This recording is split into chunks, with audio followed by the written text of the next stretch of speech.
हम लोग पुरुषवाचक पढ़ लिए थे और उनका भेद भी पढ़ लिए थे। नेक्स्ट है निश्चयवाचक सर्वनाम।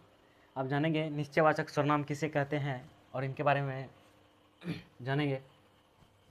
कहता है निश्चयवाचक सर्वनाम जिससे निश्चित व्यक्ति या वस्तु का बोध हो। निश्चय नाम क्या है? निश्चित, यानी कि इसे कहने का तात्पर्य होता है निश्चित। निश्चयवाचक सर्वनाम मतलब कहने का इसका अर्थ निश्चित हुआ। तो निश्चित व्यक्ति या वस्तु का जो बोध होगा उसे निश्चयवाचक सर्वनाम कहते हैं। जैसे कि यह लड़का, चाहे वह लड़की, या आप, तुम, ये सब क्या है? निश्चित सर्वनाम का हुआ।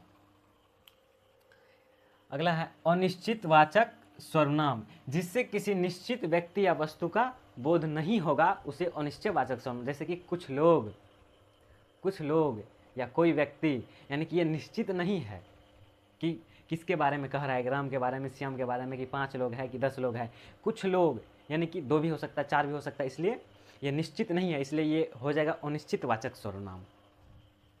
समझ में आ गया?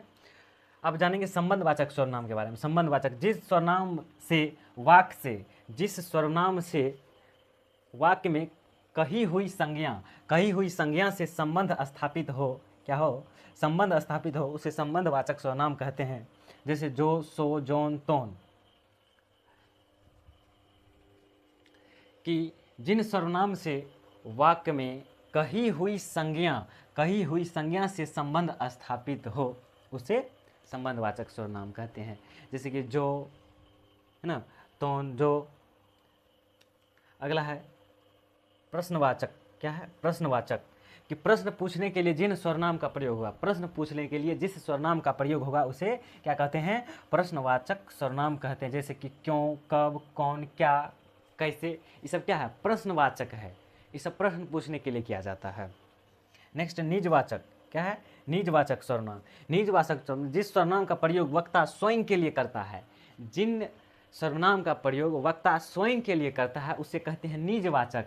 जैसे कि आप, स्वयं, है ना, ये सब क्या हो जाएगा? निजवाचक सर्वनाम। तो आज हम लोग सर्वनाम किसे कहते हैं तथा उनके भेद के बारे में सारी चीज़ जानकारी ले लिए हैं। समझ गए?